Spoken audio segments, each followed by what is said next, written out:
주기도문 하시겠습니다. 하늘에 계신 우리 아버지여, 이름이 거룩히 여김을 받으시오며 나라가 임하시오며 뜻이 하늘에서 이루어진 것 같이 땅에서도 이루어지이다. 오늘 우리에게 일용할 양식을 주시옵고 우리가 우리에게 죄 지은 자를 사하여 준 것 같이 우리 죄를 사하여 주시옵고 우리를 시험에 들게 하지 마시옵고 다만 악에서 구하시옵소서. 나라와 권세와 영광이 아버지께 영원히 있사옵나이다. 아멘. 우리 함께 찬송가 347장, 찬송가 347장 함께 찬양 드리시겠습니다.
하나님 말씀 로마서 7장 14절 한 절입니다. 로마서 7장 14절 한 절만 보시겠습니다. 다 같이 한 목소리로 시작. 우리가 율법은 신령한 줄 알거니와 나는 육신에 속하여 죄 아래에 팔렸도다. 아멘. 이 로마서가 우리 기독교에 상당히 중요한 것은 이 로마서에서 사실 기독교의 거의 대부분의 교리가 다 나오게 됩니다. 루터가 종교개혁을 하는 것도 사실 이 로마서 서문을 통해서 종교개혁이 시작이 되었고, 또 우리 감리교도 마찬가지예요. 요한 웨슬레가 이렇게 또 감리교를 창설을 하고 또 감리교의 시작이 바로 이 로마서를 통해서 요한일서의 회심이 일어났기 때문에 그래서 로마서가 상당히 중요합니다. 그런가 하면 기독교 자체가 그렇죠. 이 로마의 복음이 전하여진 바울이 고린도에서 이 로마서를 로마에 보낸 것이 계기가 돼서 로마 교회들이 전통적으로 교회가 바로 세워지게 되었고 그 로마서 때문에 로마에 전체적으로 복음이 전해져서 결국에는 서방의 기독교가 세워지는 그런 계기가 되었어요. 그래서 그만큼 기독교에서는 뭐 기독교라고 할 것 같으면 예수를 구주로 믿는 모든 교를 다 기독교라고 해서 거기에는 뭐 루터교, 천주교, 그러니까 로마 카톨릭을 비롯해서 영국 정교회, 그 다음에 러시아 정교회, 지금 우리 개신교까지 다 포함하는 것이 이게 기독교라고 하는 거고, 그 다음에 개신교는 우리가 흔히 말하는 우리가 생각하는 교회, 그러니까는 뭐 감리교, 장로교, 성결교, 침례교, 뭐 순복음교회 이런 거를 얘기하는 거예요. 어쨌든 기독교 전체가 바로 이 로마서를 근거를 해서 교리가 다 세워졌기 때문에 이 로마서를 이렇게 깨달는 것이 그것이 기독교 전체의 교리를 이해하는 것 같은 겁니다.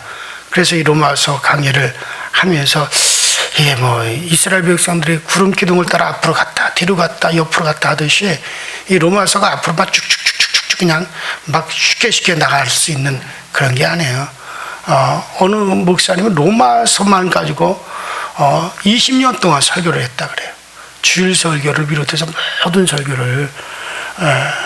또 이 로마서 강의를 보통 어떤 목회자들은 뭐 5년을 했다라는 말을 해요. 그러나 저는 지금 이 로마서를 한 1년 정도를 제가 생각하면서 지금 계속 하고 있는 거예요. 그러니까 이게 진도가 이게 가다가 멈췄다 멈췄다는 것 같지만은 이게 상당히 그래도 이게 좀 빠르게 가는 겁니다. 어쨌든 여러분들이 이 로마서를 뭘 말하는 건지를 잘 이해를 해야 돼요. 그 중에서도 이 로마서는 바로 율법과 복음의 차이, 또 율법과 복음의 조화, 그 다음에 우리가 구원에 대한 교리, 이런 것들이 아주 집요하게 되어 있어요. 그래서 이 로마서를 여러분들이 잘 이해를 해야 되고, 그냥 한번 읽어봤다, 뭐 몇 번 읽어봤다가 아니라 그 속에 영적인 뜻과 또 바울 사도가 그 시대에 무엇을 로마서 때도 무엇을 말하려고 하는가를 우리가 잘 이해하는 것이 여러분들 상당히 좋습니다. 자, 우리가 지난 시간에 율법은 신자들에게 죄를 깨닫게 해준다. 그래서 율법 안에 계시는 하나님을 바르게 보여주는 것이 바로 예수님이기 때문에 예수님을 알게 된 우리 신자는 율법 안에서 거기에 계시는 하나님의 영광을 보게 되어진다. 왜냐하면 율법을 통해서 죄를 깨닫게 하고 그 죄를 깨달았기 때문에 그 죄의 문제를 해결하신 예수 그리스도가 더욱더 밝게 보여주고 그 은혜가 더욱더 은혜가 되게 하는 것이 율법이다. 그러므로 율법 안에는 하나님의 영광이 들어있다라고 하는 것을 여러분들에게 말씀을 드렸어요. 그래서 바울은 이 율법을 깨달지 못할 때는 자기가 살았는데 자기의 의가 드러났다 그랬죠. 율법을 통해서 자기의 의를 드러냈는데 이 예수를 알고 율법을 보니 죄인은 살아나고 자기는 죽었다 그랬어요. 내가 죄인이라구나. 나는 내가 의로운 줄 알았는데 이건 내가 정말 의가 쌓이고 공적이 쌓이고 그래서 하나님 앞에 나는 정말 직행할 줄 알았는데 알고 보니 그게 아니었구나. 이건 나는 죄덩어리였구나. 죄인 중에 괴수였구나. 아이고 오라 공고한 사람이로구나. 이 사망의 법에서 누가 나를 건져내랴. 그런 정도로 정말 예수를 알고 이 율법을 보니 자기가 죽었다는 거죠. 이 말씀은 법 속에서 하나님을 뵙지 못할 때는 자기가 살았는데 자기의 의가 살았죠. 나만한 자가 어디 있느냐? 이거 바리새인 중에 바리새인이요, 율법의 의로 나만큼 이렇게 의로운 자가 누가 있느냐? 뭐 그렇게 자기가 확 살았는데, 그리스도를 알고 난 후에 율법 속에서 하나님을 보니, 이거 완전히 죄 중에서도 정말 죄수가 내 안에 들어앉아 있었다는 것을 깨달아지고, 자기는 죽은 인간이라고 하는 뜻으로 그렇게 이해가 되었다 그랬습니다. 자, 이것은 바울의 이야기만 아니라 모든 신자의 이야기입니다. 제가 예수 그리스도를 알고 율법을 몰랐다면 나는 내가 얼마나 추하고 얼마나 내가 정욕적이고 악한 인간이라고 하는 걸 저도 알지 못했을 거예요. 그러나 내가 예수를 알고 율법을 알았을 때 정말 이건 내가 정말 악한 자에게 속하였었구나, 정말 추악한 죄인이었구나 라고 하는 것을 더욱더 보게 되어지죠. 그렇게 보게 되어지니까 누구를 더욱더 의지하느냐? 예수를 더욱더 의지할 수밖에 없죠. 정말 예수의 공로와 주 예수의 은혜를 더 의지할 수밖에 없는, 그렇게 되어진다는 거죠. 그러므로 저에게 있어서 이 율법은 정말 오히려 이 율법에 더욱더 나를 정확하게 보게 하고, 정말 하나님 앞에 나 자신을, 내 자세를 바로 갖추게 하는 그런 역할을 감당한 것만이 틀림이 없습니다. 자, 오늘도 먼저 우리가 율법의 성격에 대해서 한 가지 더 생각해 보면서 지난 시간에 말씀드렸던 이제 그 주제를 더욱더 율법의 기능이라는 주제를 더욱더 음미해 보려고 해요. 자, 그래서 오늘 14절을 중심으로 생각해 보겠습니다. 이 14절은 율법에 대해서 아주 중요한 것을 말하고 있다는 생각이 들어요. 그 14절 앞부분에 보면은 율법은 신령한 줄 알거니와 라는 말이 나오죠.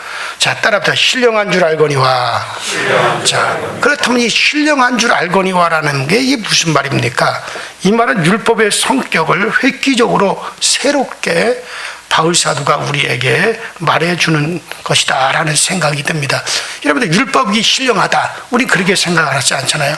이거 율법은 캐캐 묵은 옛날 구약 성도들에 대한 이야기고, 오늘날은 우리는 율법에서 벗어났다, 그러니 율법은 아예 우리에게 상종할 필요도 없다, 뭐 이런 식으로 생각하기 쉬운데, 그런데 바울 사도는 여기서 율법은 신령한 줄 알거니와, 이 율법이 신령하다라고 말씀을 해주고 있단 말이에요. 자, 율법이 신령하다는 말을 우선, 자, 이걸 우리가 잘 좀 이해를 해야 돼요. 이 율법이 신령하다는 말을 우선 눈에 보이지 않고 인간을 초월한 어떤 것이라는 그런 뜻이 아니에요. 우리 한국 사람들이 신령하다라고 하는 말을 우리가 어떻게 이해하냐면, 우리 한국 사람들은 어떤 산에 가면 산신령이 있다거나, 나무에는 그 나무에 정령이 있다거나, 어떤 호수에 가면 호수에 정령이 그 호수에 깃들여져 있다거나, 그래서 이런 뭐 어느 동네 산이든지 그 산에는 산신령이 있다다, 뭐 그래서 인간에게 행복을 가져다 주는 뭐 좋은 도깨비나 귀신을 또 신령하게 생각을 하고, 우리 한국 사람들은 신령하다면 그런 것에 대한 이미지가 먼저 있습니다. 흔히 우리가 절에 가면 그 절에 그 벽화에서 볼 수 있는 인물들을 신령하다고 생각합니다. 이거 완전한 신은 아니라 할지라도 어떤 뭐 도수를 부리고 신과 비슷한 능력을 가지고 있는 그런 어떤 존재를 우리 한국 사람들은 신령하다라고 말을 한단 말이에요. 자, 그리고 인간도 다소 이런 신비로운 면이 인간에게도 있다, 그렇게 생각하기 때문에 인간은 영물이다 라고 하기도 합니다.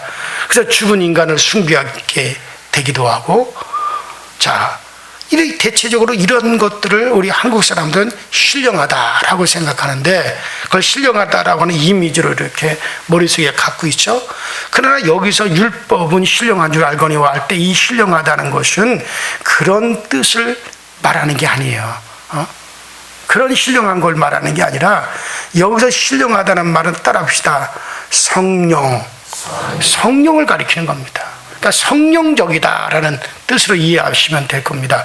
그러니까 율법이 신령하다라고 하는 건 율법은 성령에 속하여 있다, 성령적이다라고 하죠. 여러분들 내가 정말로 죄가 있고 더러움이 있고 욕망이 있고 야심이 있고 이런 나를 바라보면서 우리는 그걸 뭐라 그럽니까? 육신적이다라고 생각하죠. 육신적이다. 자, 마치 그와 같은 거예요.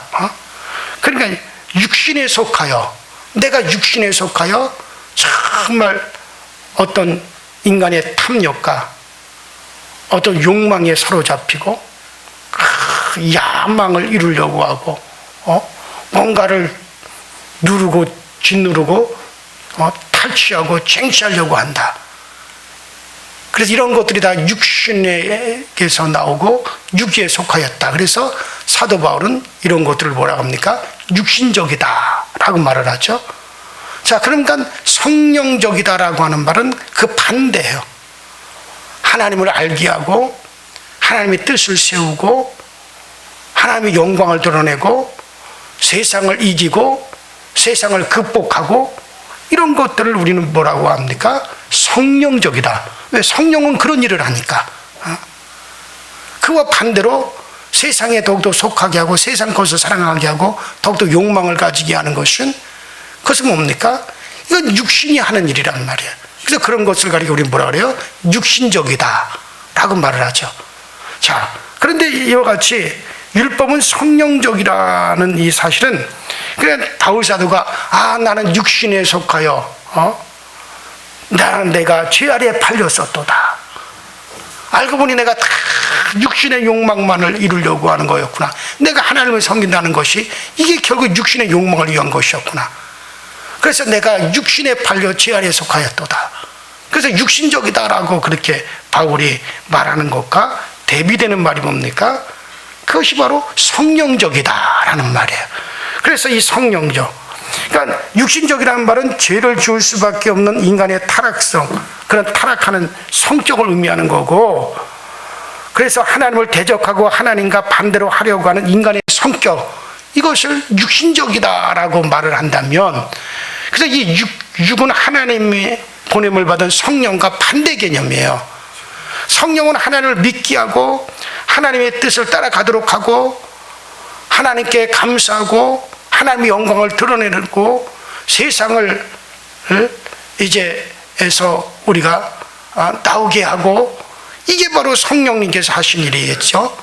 그러니까 이 성령님이 하시는 일과 우리 육신이 하는 일은 달라요. 그래서 육신에 속한 자와 성령에 속한 자는 벌써 다른 거죠.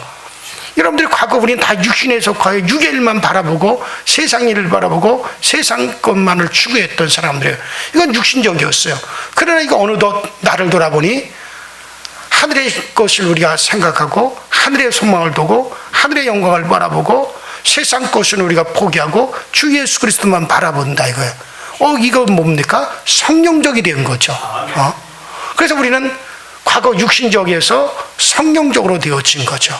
그래서 이 성령적이라는 말과 육신적이라고 하는 말은 반대 개념으로 우리가 그렇게 이해를 하면 되는 거예요. 자, 그러므로 여기서 율법이 신령하다라고 하는 것은 바로 이 율법이 육신과 반대적이라는 말이에요. 따라 봅시다. 율법이 신령한 줄 알거니와. 그러니까 이 율법은 결국 알고 보니 어디에 속하였구나? 성령에 속한 거라구나. 이거 성령적이로구나. 성령에 속한 것이로구나. 그런 뜻이란 말이에요. 그래서 이것은 율법은 성령에 속한 것이라는 걸 계시해 주고 있어요. 왜? 율법 속에는 뭐가 들어있느냐?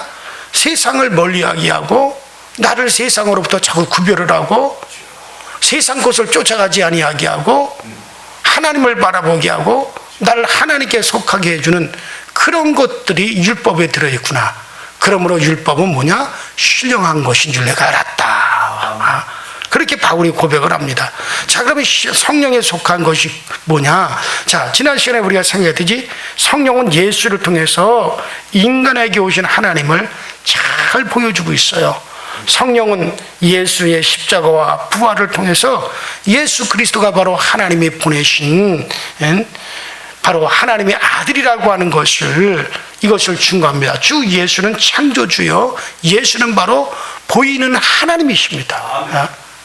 천국은 바로 이 보이시는 하나님, 우리 사람으로 보이시는, 사람으로 자기를 나타내셔서 보이시는 하나님이신 바로 예수 그리스도가 다스리는 영원한 나라예요.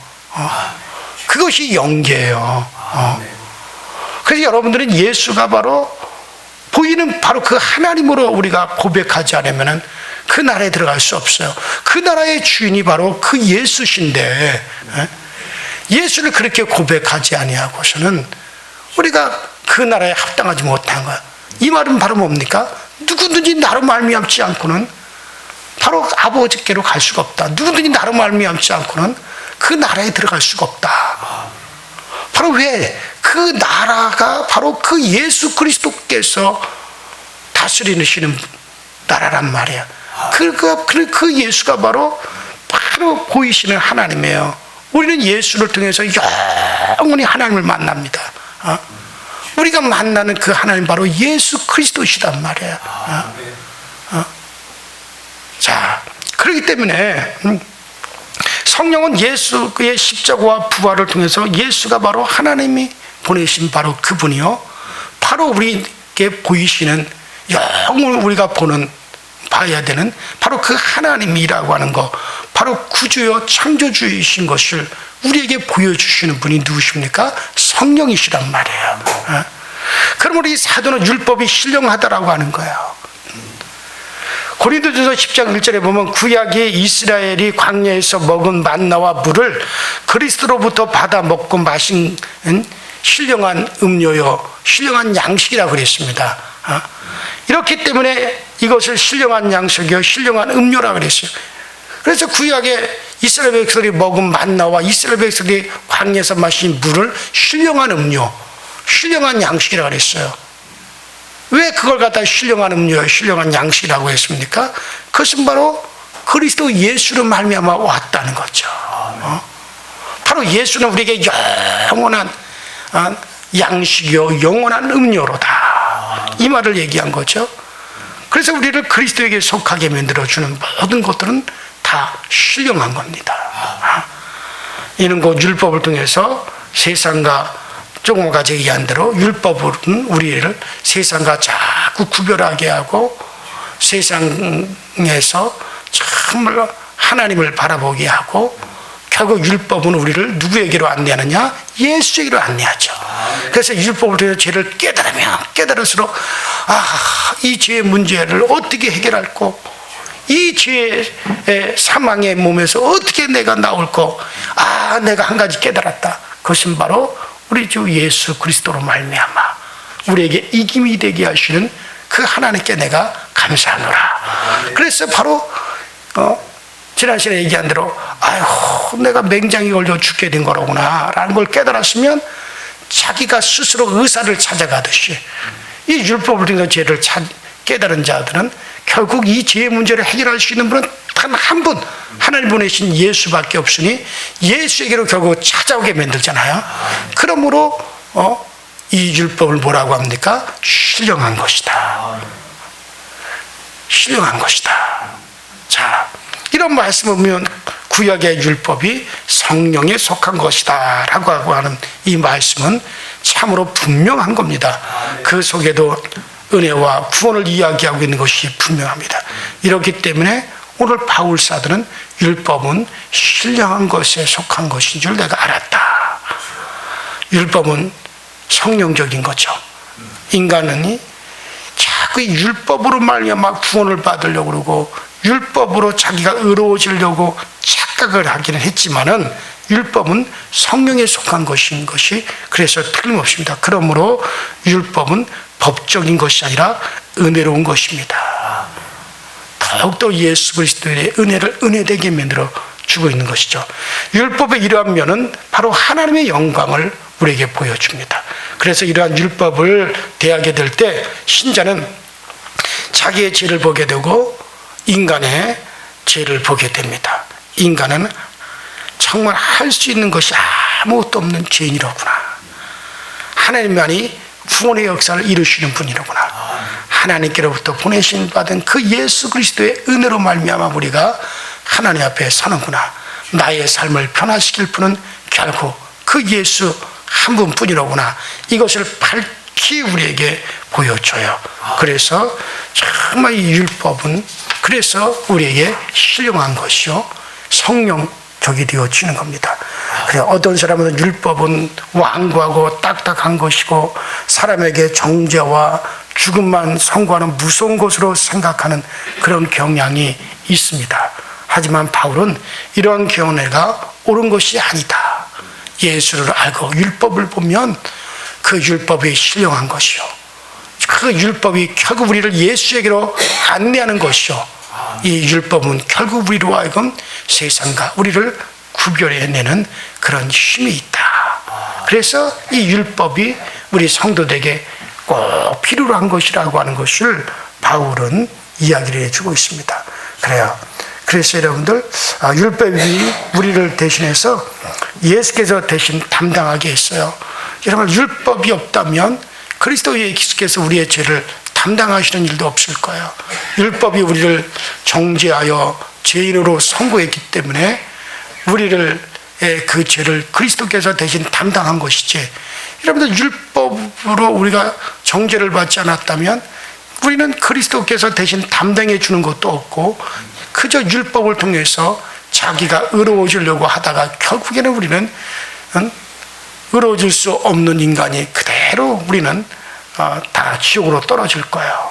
그러나 율법의 정죄를 받았기 때문에 그 정죄를 예수께서 오셔서 담당해 주신 거고 예수께서 오셔서 그 문제를 해결해 주신 거예요. 그래서 율법은 우리를 예수에게로 안내하는 거기 때문에 그것은 성령적입니다. 신령한 것이 되어지는 겁니다. 그래서 은혜 아래에서 내가 이제 은혜를 받고 은혜 아래에서 보니 율법이 신자에게 더욱 죄를 분명하게 보여주죠. 마치 여러분들 태양 광선이 여러분 방 안에 이렇게 우리가 들어 앉아 있으면은 밖으로부터 햇빛이 쫙 비춰옵니다.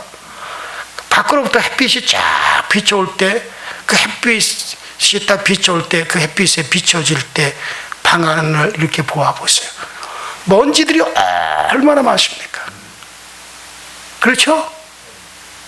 그렇죠? 그러니까 햇빛이 방에 이렇게 비춰올 때는 그 먼지들이 그렇게 보여요. 막 먼지가 날아다니고 먼지가 막 뭉실뭉실 뭉쳐다니고 뭐 그냥 벽에만 툭 치더라도 먼지가 확 올라오는 게 보여요.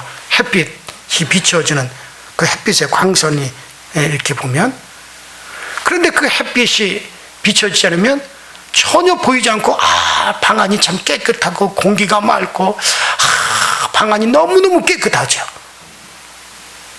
그러나 햇빛이 쫙 비춰지면 그 방 안에 먼지가 떠다니는 것이 먼지가 알갱이들이 다 눈에 보인단 말이에요. 마치 그와 같이 율법이 우리에게 내가 예수를 믿고 율법을 알고 나니 내가 얼마나 더러운 존재고 얼마나 내가 내 죄가 보인단 말이에요. 그래서 바울처럼 오라 나는 공고한 사람이라 이 상황이 무슨 누가 나를 건져내랴 오직 나를 건져내실 분은 예수밖에 없다. 이걸 바울이 고백을 한 거거든요. 제가 예수를 믿었지만 만약에 율법이 없다면 나는 그냥 내가 나는 뭐 이제는 예수 그리스도로 인해서 정죄를 모든 것을 내가 삼받았시 내가 정말 그렇게 깨끗해 보였을 거예요.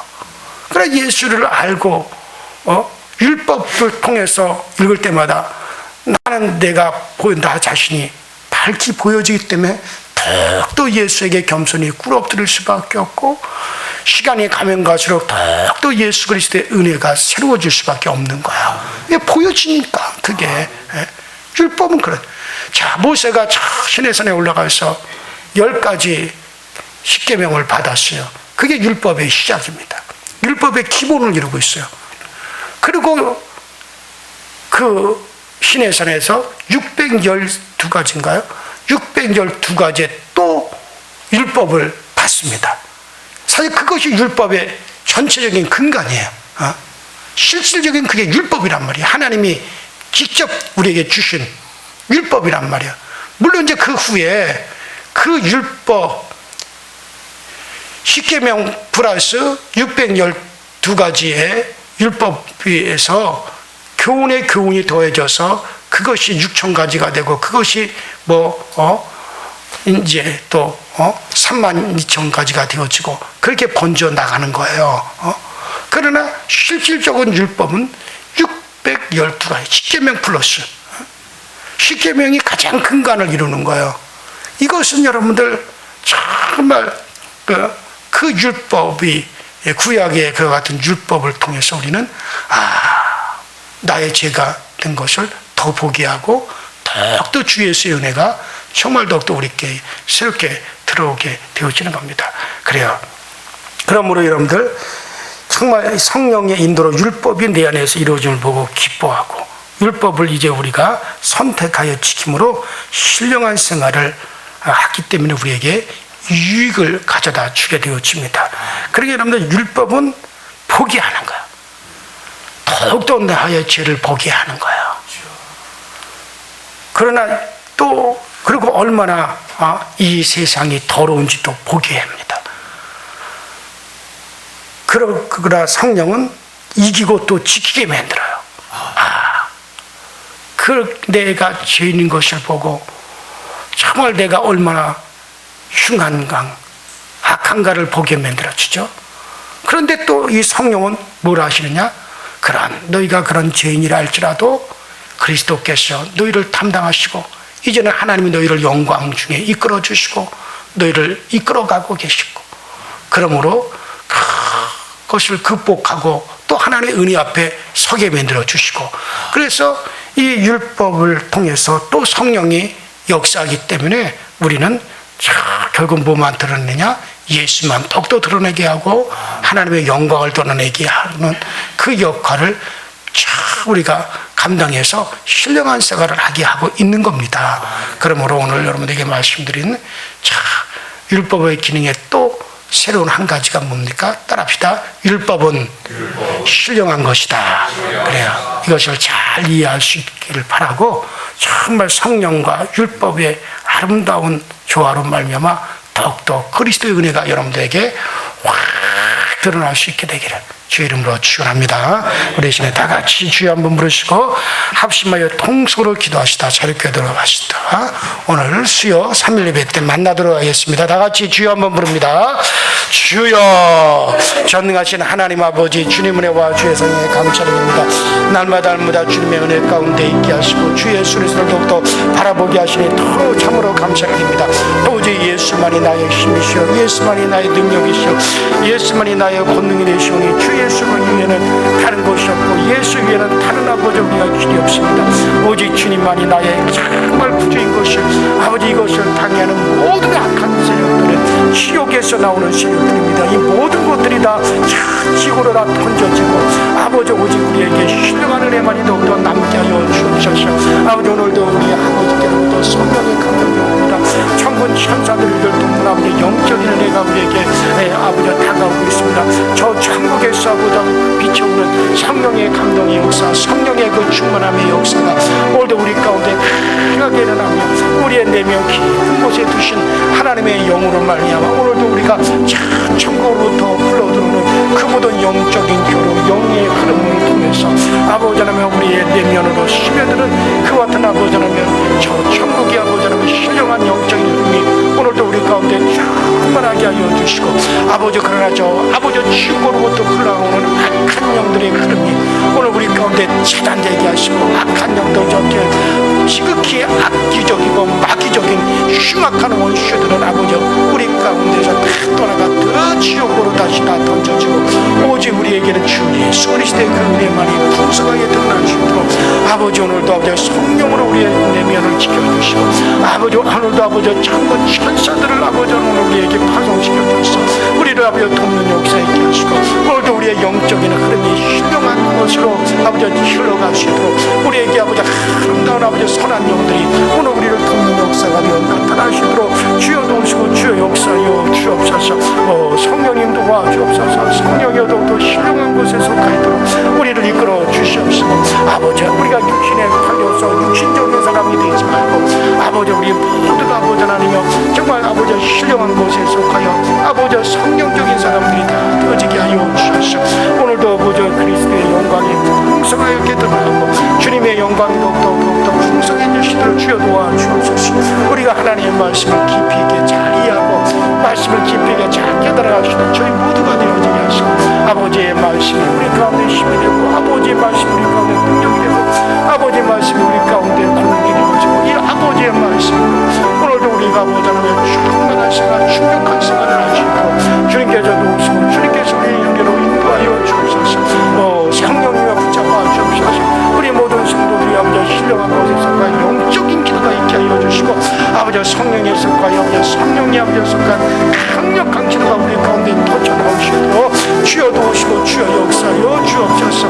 아버지 성령으로 역사하여 주옵소서. 우리 아버지 하나님의 우리 아버지 강서교회 아버지 정말 아버지 영이 아버지 흐름이 잘 되어지게 하여 주옵소서. 내면적으로 아버지 하나님의 정말 신령한 영의 흐름이 잘 되어지게 하시고 아버지 거룩한 영의 흐름이 잘 되어지게 하여 주실 뿐만 아니라 아버지 하나님 우리 교회에 아버지 하나님 정말 많은 영혼들이 오고 가고 많은 영혼들이 아버지 우리 교회를 통해서 구원의 영에 이르르고 또 아버지 우리 교회를 통해서 아버지 계속적으로 아버지 하나님 흡수되어 주시도록 주여 도와주옵소서. 아버지 우리 교회가 큰 아버지 신령한 힘을 거두어 아버지 하나님 많은 영혼들을 아버지 흡수하고 많은 영혼들을 위임하셔서 그래서 우리 교회가 아버지 이와 같은 아버지 신령한 영적인 아버지 교류의 아버지 하나님의 장수가 되어주도록 아버지 인도하여 주시옵소서. 아버지 하나님 풍족하게 하여 주옵소서. 우리 기도 아버지 강서교회가 배부르게 하여 주옵소서. 우리 강서교회가 배부르게 하여 주옵소서. 아버지 그래서 아버지 이 모든 것을 충족하는 우리 교회가 되게 하시고 아버지 신령한 아버지 생활이 지속되어지고 신령한 은혜가 항상 넘쳐 흐르시도록 기도와 주옵소서. 아버지 고소서 아버지 그 은혜로 인도하여 주시옵소서. 아버지께서 오늘도 아버지 영적인 우리의 놀라운 교회가 우리 가운데 풍성하게 넘치게 하여 주시옵소서.